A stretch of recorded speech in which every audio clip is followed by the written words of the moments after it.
all, and welcome to the webinar. Thank you for joining us this Wednesday afternoon.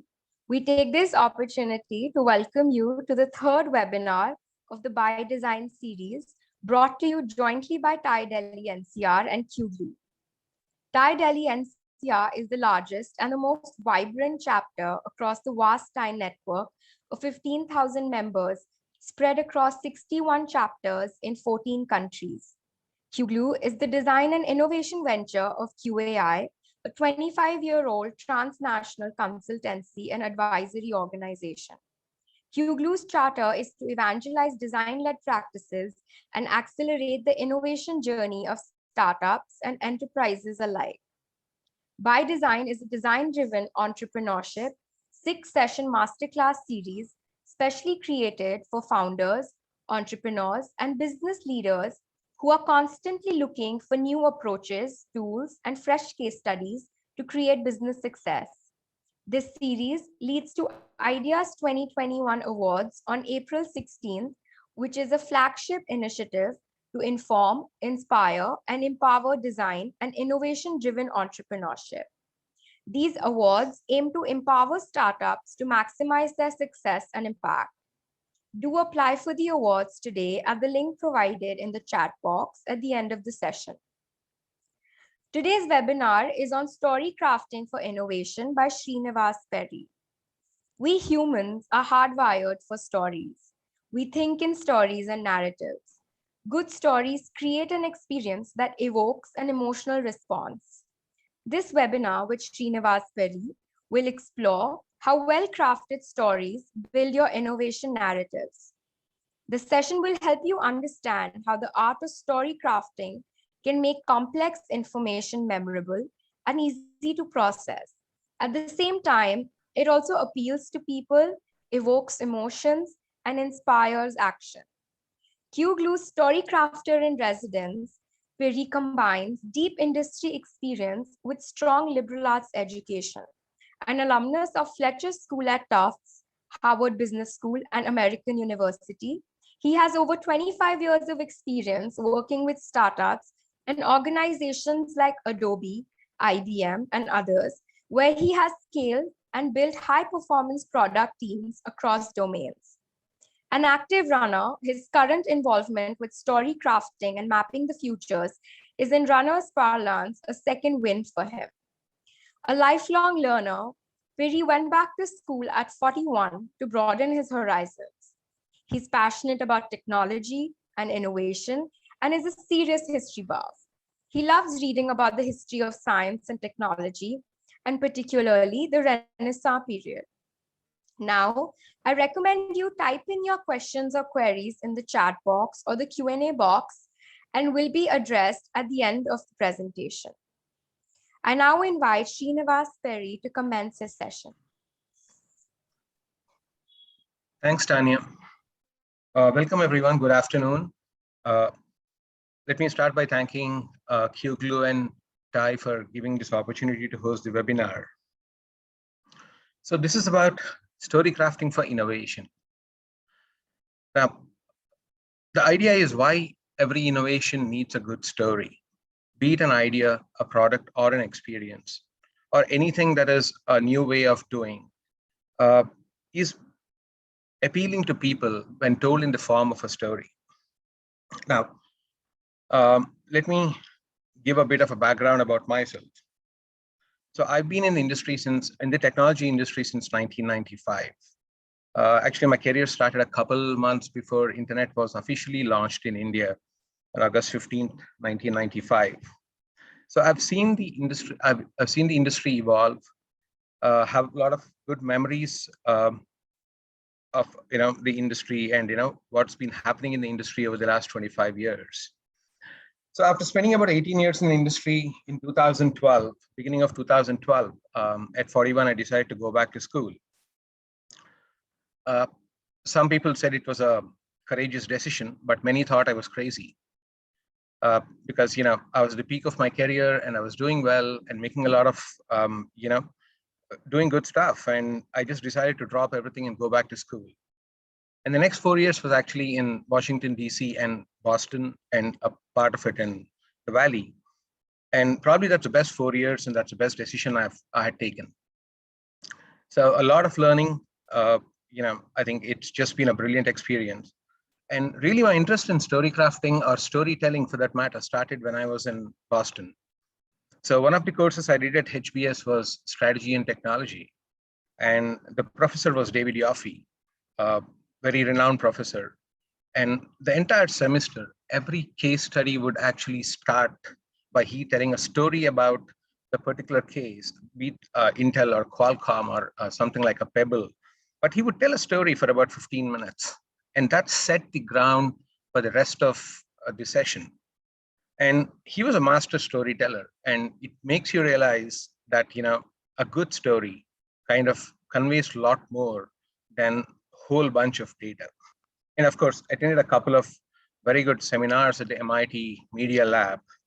And the expectation when you go to something like MIT is people talk a lot of technology.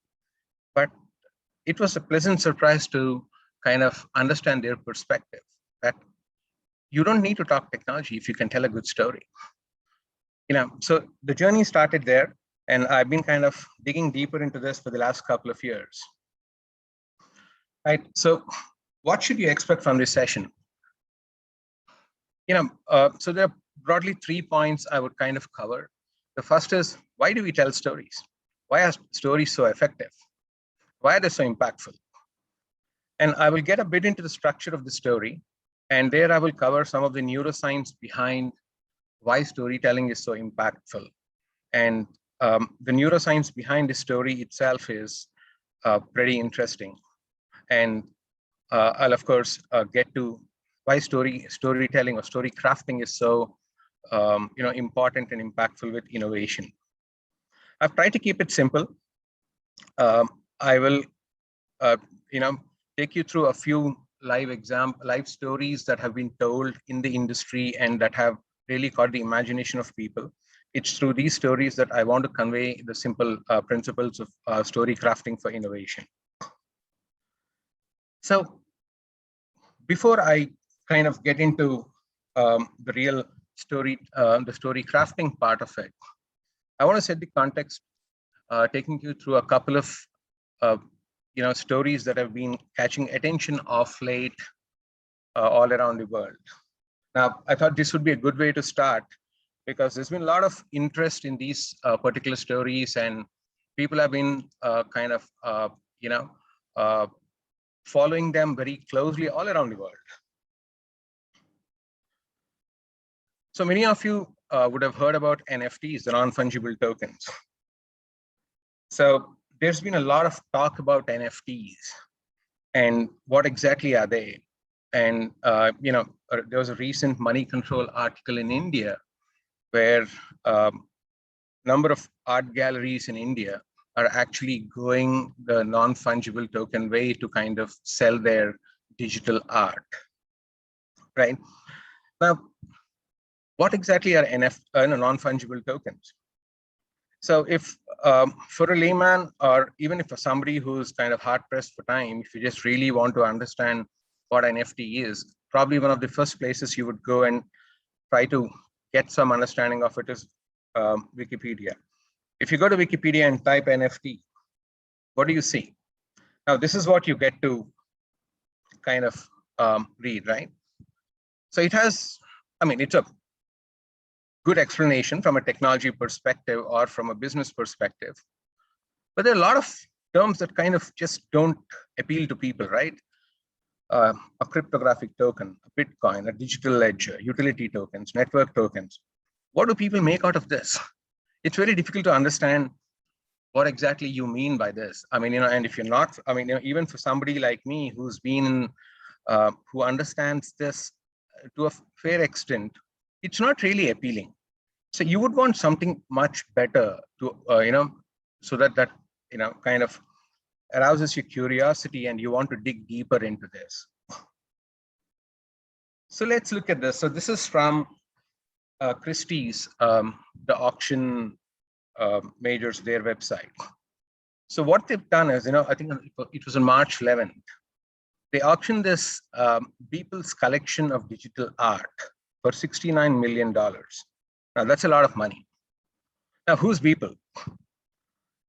Mike Winkleman, that's his name, and he's a digital artist based out of South Carolina. And what he's done is he created his first digital art in 2007. And after that, every day, he created an art for the next 5,000 days. For 13 and a half years, he's been creating digital art. And, you know, rain or shine, whatever it is, he created one digital art every day.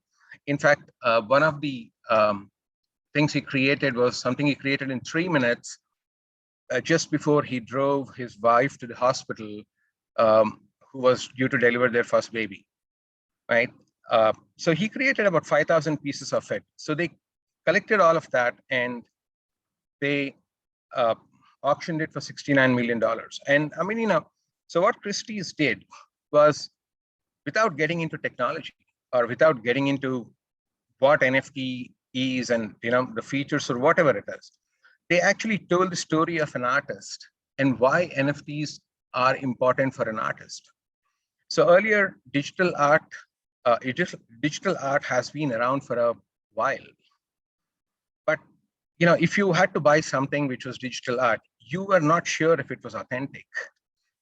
There was no way to prove its provenance. But what NFTs have done is actually taken that problem out of the equation. So now, you know, through NFTs, if people says, I have created this, then, you know, it's authentic. So you don't really have to worry about it. Similarly, a couple of weeks before this auction, Scott Belsky. So Scott Belsky is the chief product officer of Adobe. So he's a big proponent of NFTs and digital created, digital assets and the positive impact they would have on the broader economy. So he wrote a blog post telling his story as to how he bid for a digital art thing called for Elisa, and he won it, right? So this actually kind of, again, aroused a lot of interest. While in the blog, he does go into details as to what it means. What really generated a lot of interest was his story that he bid for something and won it. Similarly, Roblox. So a couple of weeks ago, Roblox listed on NASDAQ, and it was a bumper listing.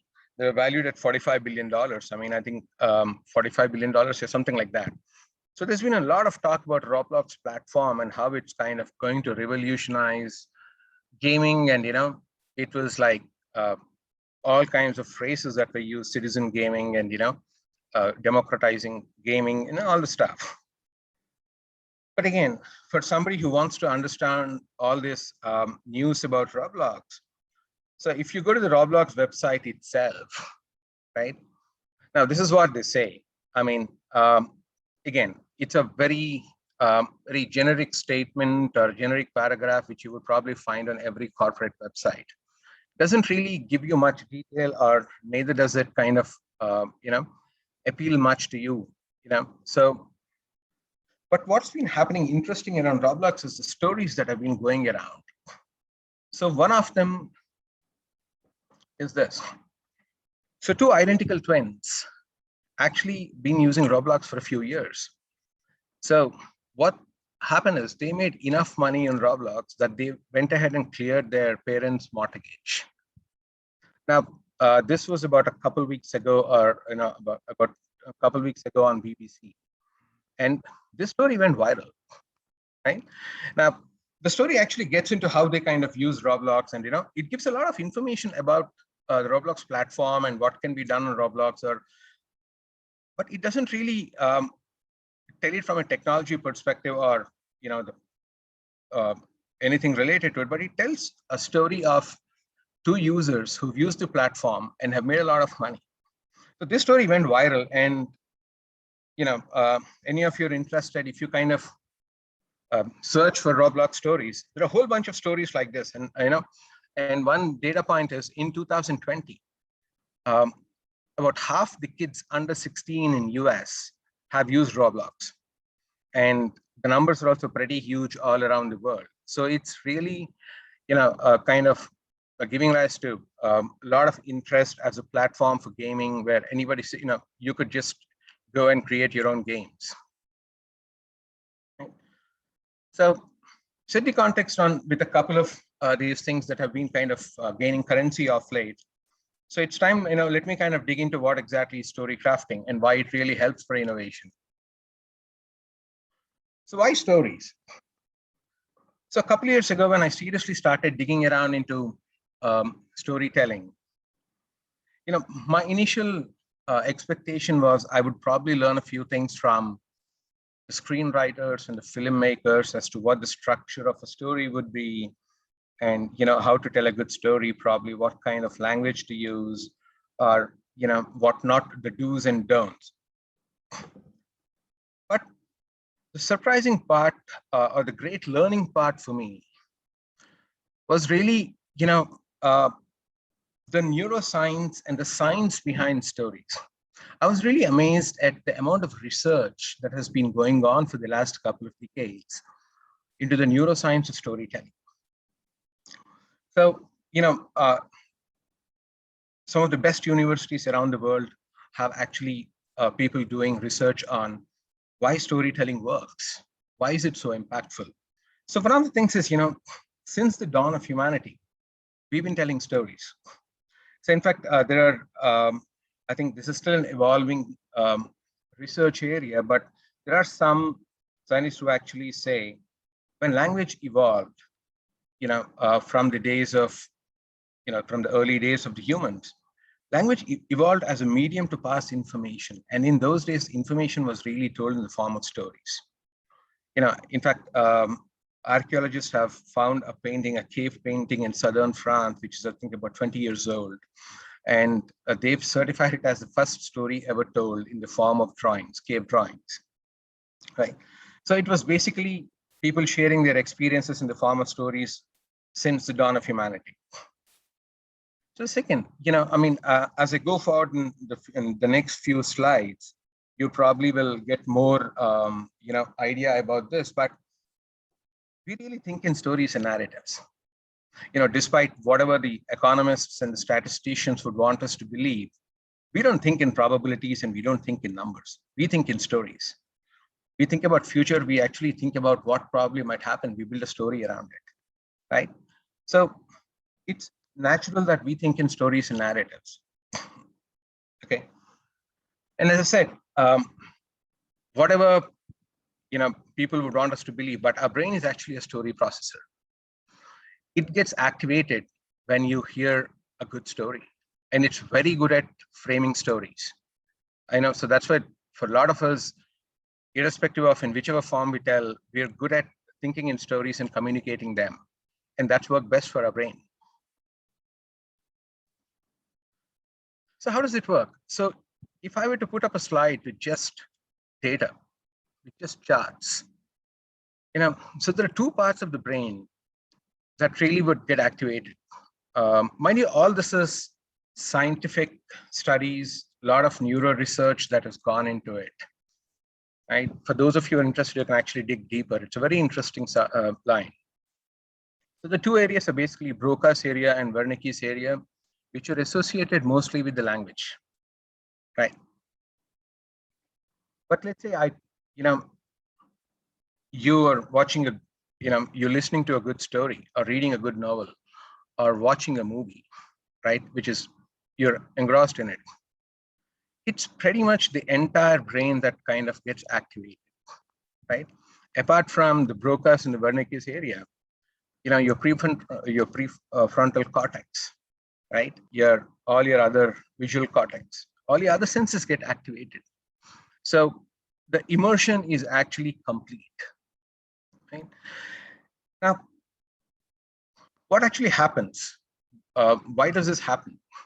So there are broadly three aspects to it.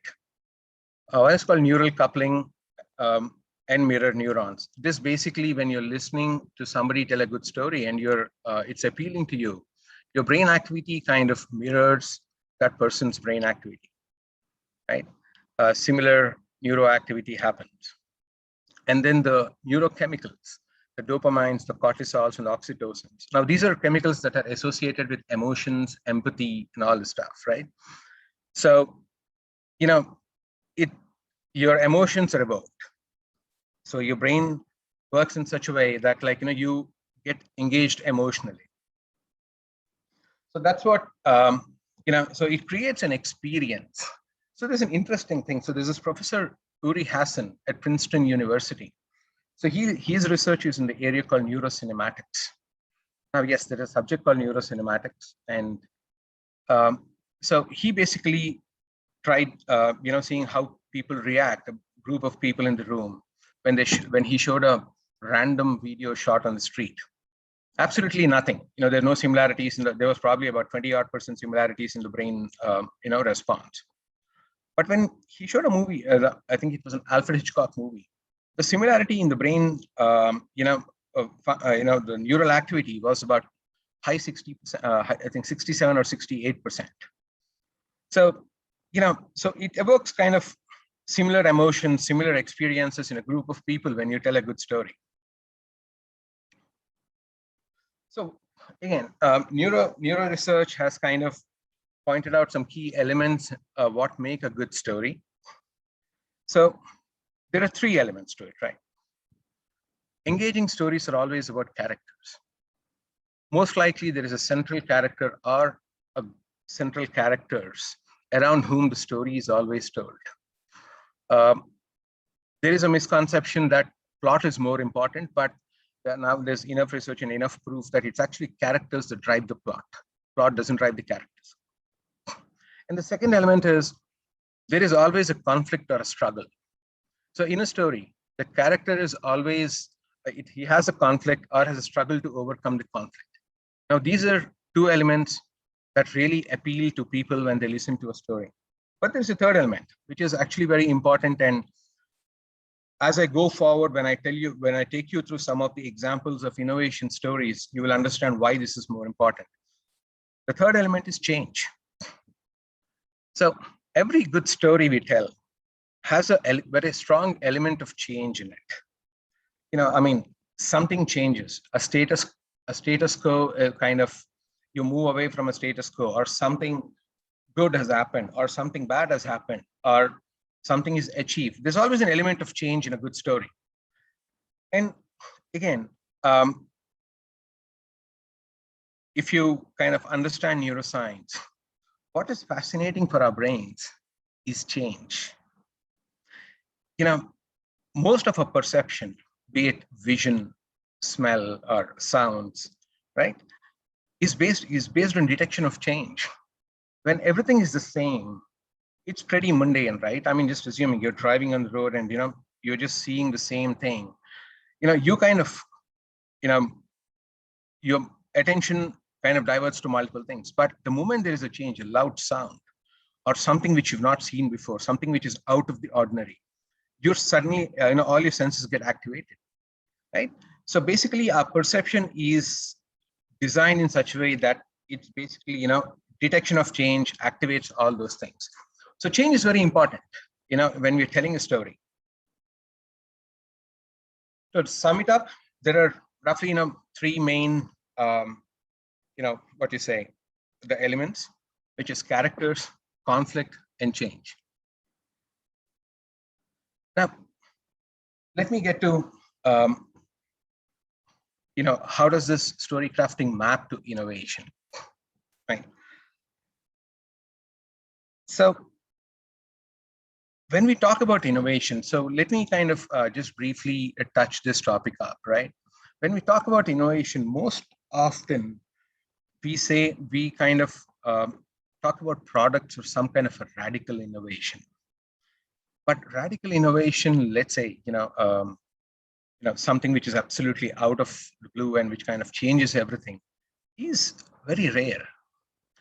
So, so multiple kinds of innovation that happen, and if most of our, very successful startups are in this space, which is not radical innovation, but it is actually doing things in a new way, things we've been doing for a long time.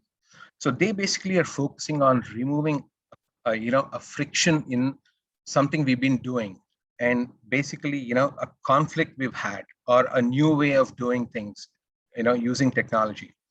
So, innovation comes in multiple ways, and this is a good illustration. Basically, I thought, let me kind of set the ground as to what do we mean by innovation. It's way beyond just products of, something which is drastically revolutionary. And when I talk about innovation, I mean the whole innovation life cycle. Now, this innovation life cycle, I've adapted it from Microsoft. Microsoft has been using this for a long time, and it conveys what innovation life cycle means, right?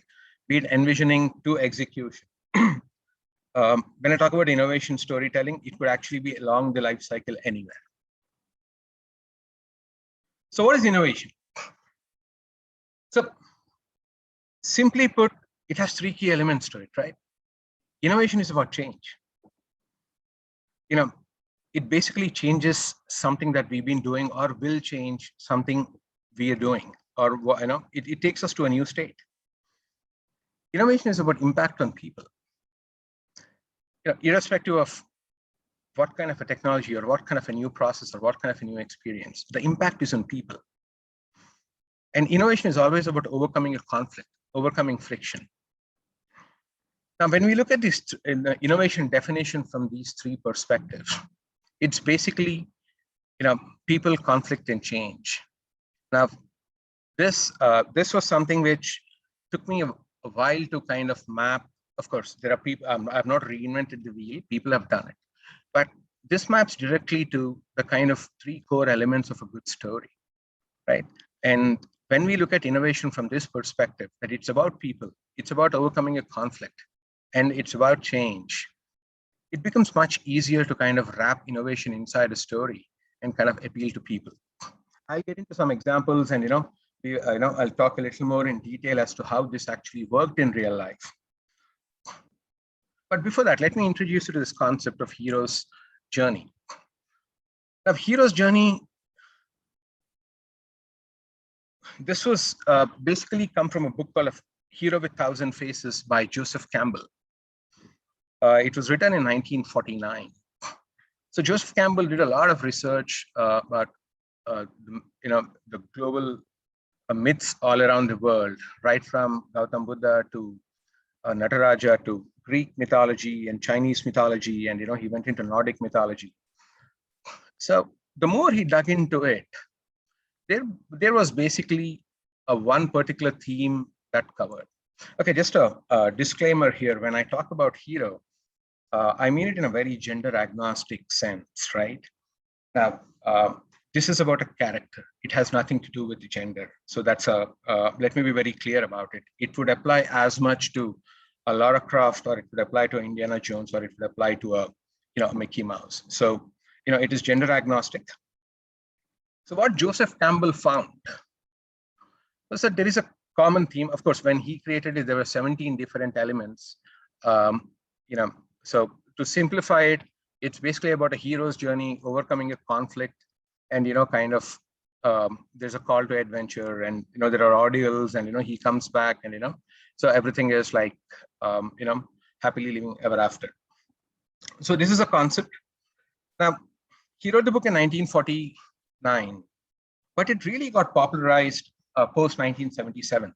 The first real manifestation of hero's journey was Star Wars. So George Lucas, when he started writing the Star Wars script in 1973, it took him a couple of years and he was going nowhere. So that's when he actually, went back to Joseph Campbell's book. And, of course, Joseph Campbell was also his mentor at a later stage. So Star Wars was actually the first real manifestation, and after which it's been kind of, while it's subconsciously a lot of people had used it, it kind of came into the mainstream, and it's used by a whole lot of people. Now, why am I talking about hero's journey? Because since one of the key elements of innovation story is a character, right? Before change and conflict, we talk about a character. Now, this has been my experience in about 25 years. When people talk about their innovation, they're obsessed with the technology. They're obsessed with the features. So we go out, first thing we talk about the product. We talk about its features and a whole lot of stuff. But here it is. What has worked and again, when we get to the examples, we'll realize is your customer / user, or any person who's kind of impacted by the innovation is actually your hero. So the moment you tell the story from a characters, your customer, your user, or it could be an employee, or if you're telling your, origin stories of if you're a startup, it's probably the founder, right? So when you tell the story through a character's eyes, right, it has a larger impact, and you probably would achieve what you've set out to achieve. So basically, I'll quickly go through this in the interest of time. So there are basically, when you start telling a story, the typical story is a 3-act structure. There are 3 elements to it. There is the beginning, there is the middle, there is the end, right? So how does this beginning, middle, and the end work? So the beginning is what you call the setup. So now this 3-act structure has been initially was proposed by Aristotle way back about 2,500 years ago or 2,400 years ago, and it's been in vogue ever since. There are different other structures, but I think for for our purpose, I'll stick to the 3-act structure. So at the beginning is basically the setup. You have the context, right? And then that's where the characters come into the picture, right? It's about a person in a particular context. And then he has a conflict, right? Or he has a friction, or he has a struggle with something he's not able to do or he wants to do, right? And then you talk about the change, and then there is a conclusion. In a very simpler sense, this is a 3-act structure, and this is how it works. Now, why do conflict and change have such an important role? Again, if we dig in deeper into the science, so we humans are solution seeking, right? We are never satisfied with the status quo. We want things which are either better or which can get better. By default, we're always looking for something better. So there's a problem, there's a solution. In any situation, if there is a problem, we are seeking a solution, or any situation where the problem and a solution has been found is kind of generates our interest by default. Change, we spoke about change. We are attuned to change, right? So we always, looking at a desired state to move to a desired state from the current state. So let me introduce you to this concept of, this is called spark line. Some people call it contrast line. Some people call it trend line, but it doesn't matter what language people use. So it's basically, when you're telling a story, when you're talking about change, what really catches people's attention is when you toggle between what is and what could be. So this actually, so let's say, I have a problem with my, something I'm doing on my phone today. And if somebody is talking to me, and if he's really talking to me about a whole lot of, product specifications of something I'm not interested, what will catch my attention is, okay, I have a problem, right? Now you're telling, okay, now this is your problem, but this could be the solution and your problem could go away. So when I actually stress more on change, it's much more appealing to any person who's listening to it.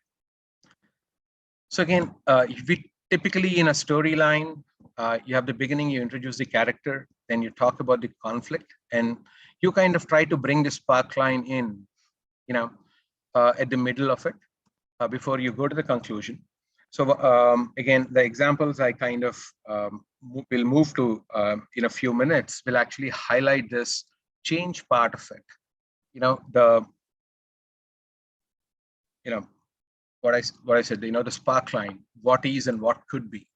And, once you take that route, it becomes much easier. So this is how broadly the 3-act structure with, the spark line and the 3 key elements would probably the story structure would look like. I mean, this is a simplified version, so there are other elements like context, theme, and sometimes the catalyst comes into the picture. And of course, these are again context dependent, and I get much deeper into these things in my workshops. So let me get to a couple of areas, right? Story crafting for ideas and products. Now, what do we mean by, let's take a great, when we talk about a product. So what is the purpose of a great product? When we build a great product, when we say we build a great product, what does it mean? It's basically about solving a problem and adding value to someone's life, right? So these are the two simple things. I mean, if it's a new gadget, right, it should really address a problem I have.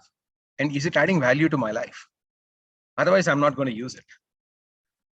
I mean, so one example I give is, so one of the outcomes of this last 1 year of lockdown is I got addicted to running. So now running is actually become a passion. And the other day I was actually looking at buying a new pair of shoes for something I want to do. And the first thing I was doing was, trying to see the, what exactly, I mean, is it, so I have a particular reason why I'm looking to buy that particular shoe. Is it solving the problem? And what is the value add? I mean, what is it I'm going to get when I actually run with it, right? So any product would actually have to cater to a problem and add value. And of course, a good product story works across the life cycle. I covered the life cycle before. You could actually establish the credentials of your product.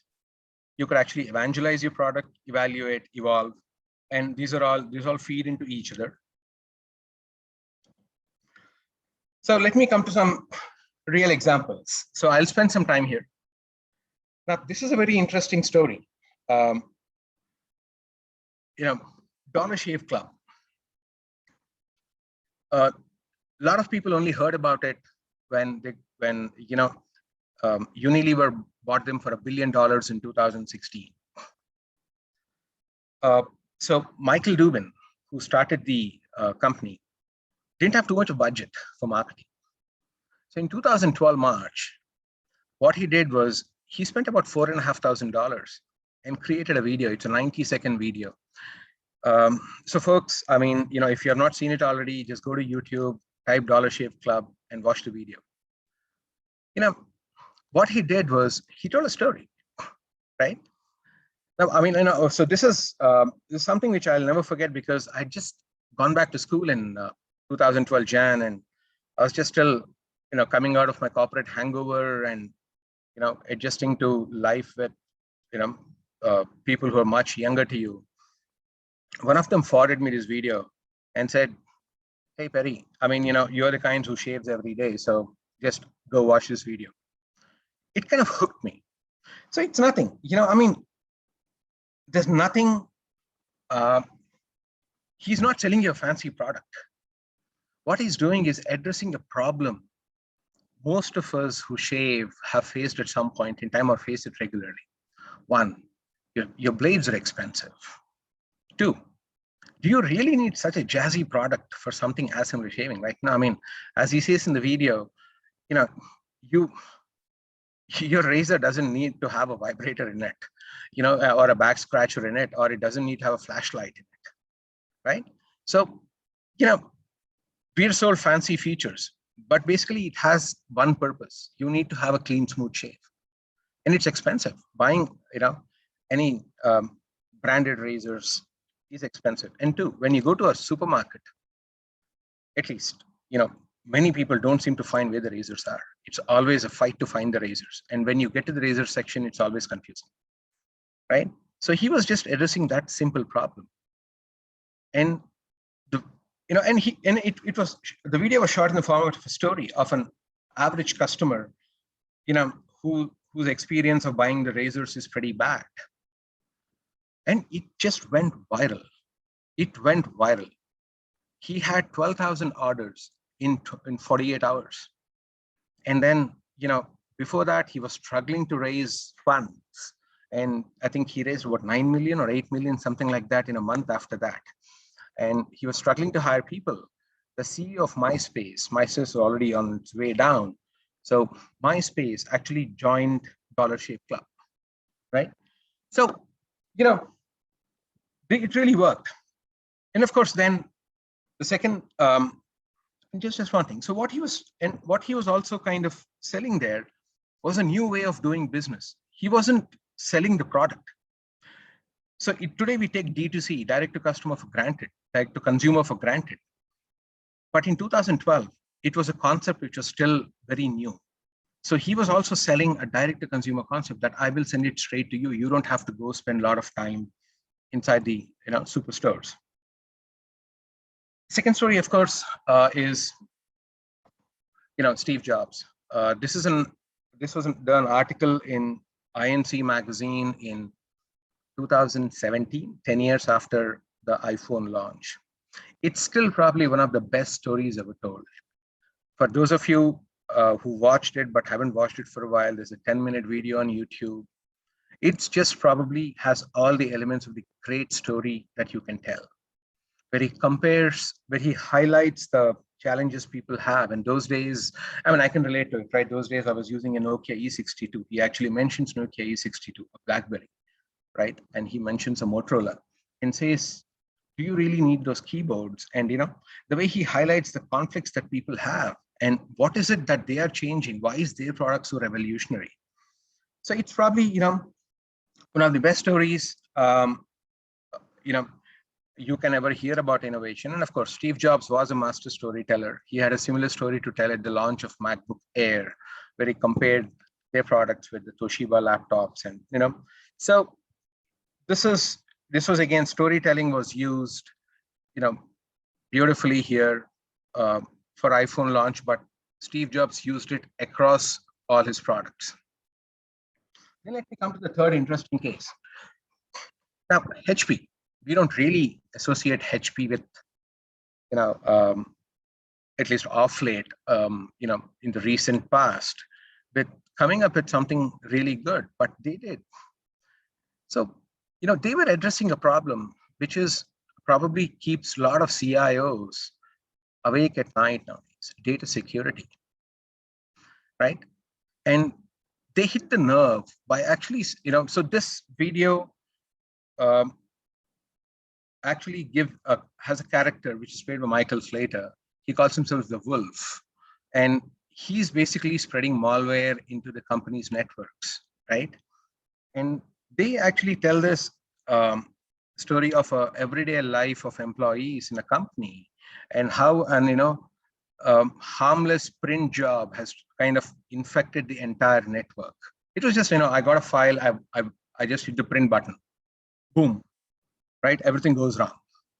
And this story really appealed to a lot of CIOs. In fact, the third part of it, they screened it in PVR, Chennai, and all the CIOs actually kind of had a huge impact on the CIOs because, we take the printer for granted. But printer is actually a simple device, but your network can get affected through a printer, and it has happened to a lot of large organizations. So it kind of, through a story, it touched the raw nerve of all the CIOs, right? They highlighted this big problem they had, and they actually said, okay, now don't take your printer for granted. Your printer can actually collapse your entire network. And then they kind of moved on to it. So, so these are just some of the examples. They all have the classic elements of a great story. They have the 3-step framework, and, you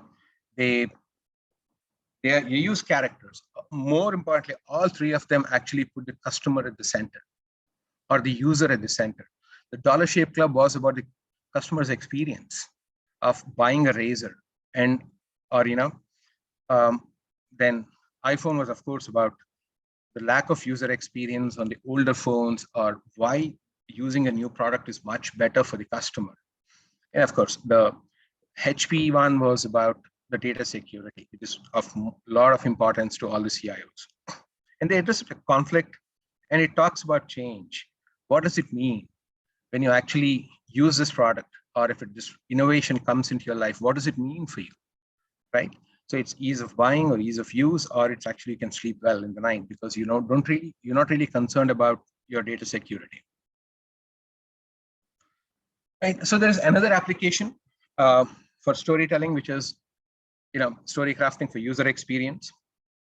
So this really helps. This I'm seeing it in real life, though I can't share the real life stories. I'm actually helping a couple of startups build their user experience stories. Because most often, again, a lot of people have gone through this. Once people start building products, a lot of time the teams get, you know, uh, stuck with the what and the how, the features, the various aspects of it. The why is completely forgotten, right? That's probably a lot of reason why when your product comes out, either the customer is not happy or it has features which the customer doesn't really care about, right?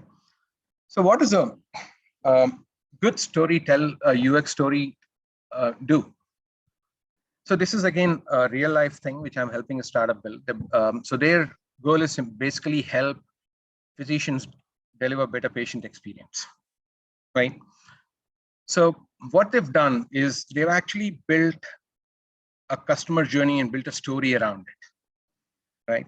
Now here there are two stories. One is from the doctor's perspective and one is from the patient's perspective. So once you build the customer journey, they actually prototyped a story and that's all around.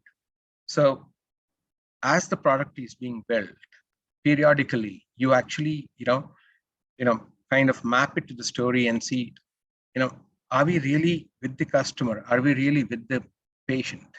Are we really with the doctor, right? So it kind of keeps you grounded to the why of your product or why of your whatever you're developing, right? So summarize it, how does it help? It kind of establishes your story. It helps you evangelize with your users, right? Once you kind of build a story, it makes it much easier for you to kind of connect with the users, instead of talking about all the features or whatever it is in the form of a story. It starts a conversation, it engages your users. It basically helps you evaluate your MVP, right? When whatever innovation you're coming up with, the first cut, the basic features, it kind of helps you evaluate it. Is it really in line with the story, or do we need to go back and kind of change it? And of course, it evolves with, it helps you evolve your user experience with the story, and the story evolves with the user experience, right? So these are a couple of examples where how storytelling can be used with product, the ideas, or the user experience. Now, what kind of stories can be told? Well, imagination is the limit there, but typically people tell concept stories. Now, probably concept stories are told well when you're trying to sell the idea to somebody, or you're trying to get somebody's buy-in for the idea. Then some of the most famous are the origin stories, right? The founder and his hero's journey, and how eventually he had a whatever multi-million-dollar exit or a multi-billion-dollar exit, or how I mean we all love to hear the stories of Steve Jobs and Jeff Bezos and Bill Gates. So origin stories are really they actually give a good footing for startups. Origin stories are from my experience are a good starting point for a lot of startups to really build their brand. Then there are the future stories, right? Now, what do I mean by future stories? If we are talking about a technology trend today, and we're telling about what the impact would be going forward into the future, we're talking about future. We don't have data, and we can't really sell future on data or whatever it is. Future sells best when we tell a story. In fact, when we think a lot about future, what it's going to be like, our life is going to be, say, in 10 years down the line, we always think in terms of stories. So future stories work very well. Then, of course, there's product and UX stories, and then there are the organizational stories, which is has a much broader meaning. So where do you tell the stories? So this quote is by Marshall McLuhan.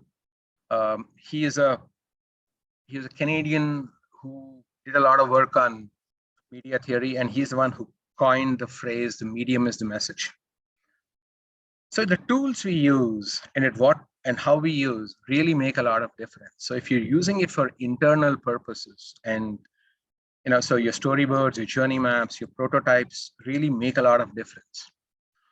Presentations, some of the best stories told are through presentations. If you have the 10 minutes and you really may need to make an impact at a conference or to an investor, probably presentations are the best way. And then if you're looking at a lot of external audience, right, then you have your videos and blogs, and then infographics. So you choose your medium. While your broad story would be the same, you actually modify it based on the medium, and the elements differ. So this, but your stories can be told in multiple ways. And as we move forward, I think transmedia storytelling will actually be a big thing. The interactive, immersive transmedia storytelling. And there's a lot of work happening out there. Just keep that in the back of your mind. So that's about storytelling. But as I said, I've given you a very simple, broad brushstrokes of what story crafting is all about, and what story crafting for innovation is about. There are multiple elements to a good story. Your strategic story is a combination of many things. Storytelling is one part, but there is a very important aspect called story listening. Because a lot of times when we listen well, we get good stories that we can tell, be it our customers or employees or whatever. Then story mining. Anybody who's worked in an organization of a decent size knows there are a lot of stories hidden, which we don't generally, we take it for granted. But if you mine, the organization for stories, there can be some wonderful stories that come out, which you can build around your customers, your employees, the whole experience of an organization. In fact, when I do my 1 day or the 2 day workshops, there are a lot of elements to the whole broader story crafting. So start at there's spent quite some time on something called framing innovation, where telling a story is fine, but you really need to be able to frame your innovation, frame your problem, frame the context, frame the theme, whole lot of stuff. Then there are elements of design thinking. Then of course there is story itself, and then that's what story crafting is. You're basically crafting a good story, bringing in various elements, and depending on the context. Just for information of the people, we're doing a 1 day workshop. So whoever is interested and who wants to kind of take it forward can reach out to QGLUE. Right. I will end this here, right? And I think it's time we can take some questions. Tanya, over to you. Thank you, folks. Thanks for the patience, and it was great conducting this. Thank you so much, Peri, for that wonderful session. But before I formally thank you for today, I'd quickly request everyone in the audience, if they have any questions, to shoot up in the Q&A box so we can take them up. In the meantime, Peri, there's a question from Sarthak that is asking, is it advisable to start your story with a question, get them thinking? It's been done. It's been done before. But you have to make sure it fits well into the context. You have to make sure it fits well into the context. So the beauty about questions is a rightly asked question arouses curiosity. And once curiosity is aroused, it's easy to build on that and tell a very good story. But yes, it definitely can be done, and I've seen people do it. Great. Mohan is saying the science of storytelling. We need a story canvas to fit in the components and frills and etc. What could be your thoughts on the same? It makes it easier. In fact, there is a story crafting canvas, which I do introduce in the workshops. People have developed it. So yes, it makes it much easier. You have a canvas on the wall. You basically set, so in a typical workshop, how the canvas works, let me tell you this, so you basically start with what's the big idea? What's the idea you're trying to convey? So you start with that and you fill what are the characters, you put post-it notes there. So yeah, what is the change? So yes, a canvas definitely helps, and there is a story crafting canvas. That's great. Another question that Mani has asked is, where does the value of brand fit into innovation stories? This is a good question. So one of the things I stress in the workshops when I tell people stories is the authenticity. your stories need to be authentic, right? And generally, when we talk about a value or purpose, and when that becomes at the bedrock of the story, it generates a lot of trust. It actually becomes very authentic. So let me give you an example. The example I quote is, let's take this example of a tree, right? Now, if the trunk of the tree is your core company story, is the value or the purpose that you're defining, right?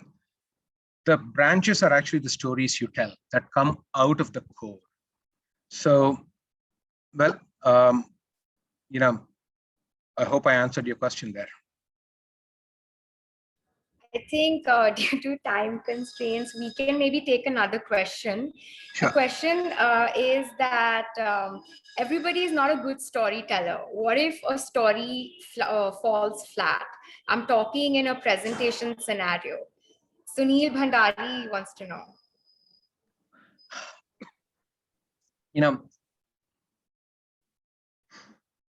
The only thing I can say is, story is not about language. Story is about the components of the story, right? I've known a lot of people who are not the most fluent communicators in English, but who actually told a very good story, right? So it's, and a lot of it comes from practice. A lot of it comes from practice. So let me just give you this example. Steve Jobs wasn't a born storyteller. He was a master storyteller as we know it, in the second avatar. When he first released the ad of his first, Apple computer Lisa in New York Times in 1983, it was a 4-page technical manual. He didn't know how to tell stories, right? And he wasn't a great storyteller till he actually started learning it at Pixar, when his association with Pixar, and he's acknowledged it. So, and he's practiced it a lot. I mean, for a lot of people, if you've seen his Stanford commencement speech, which is probably one of the best speeches I've heard, I must have watched it at least about 25 times. He practiced that speech 200 times. So his wife says he would be having breakfast, he would just get up and then just start practicing the speech. He was practicing all this, right? So a lot of it comes from practice. None of us are born storytellers. I mean, probably some people are. It comes much easier to them, but a lot of it is practice. So don't worry. I mean, if you practice it enough, you can be a good storyteller, and there are enough and more examples about it. Wonderful, wonderful. I think with that we can say we've come to an end of the Business by Design webinar, and I'd like to give a warm thank you, Peri, to you for that enriching session, and thank you for introducing us to such a wonderful concept. I'm sure everyone here will agree that there was no better way to have spent this Wednesday afternoon. So a big thank you, and a big thank you also to everyone participating. I hope that you enjoyed this as much as I did. And just a small reminder again, do check out the awards and the link to the website in the chat box. And hopefully we'll see you on the 15th of April. As for the workshop on story crafting, please feel free to reach out to us from the QGLUE website. You can also find our contact details on the QGLUE website. And we'll also be sharing an emailer post the webinar with everyone here today evening. So you can even get in touch to us through the emailer. I think any last words, Peri, before we come to an end? Thanks, Tanya. Thanks, everyone. Hope you enjoyed, and feel free to reach out to QGLUE if any of you want to take this forward. Thank you. Thank you, everyone.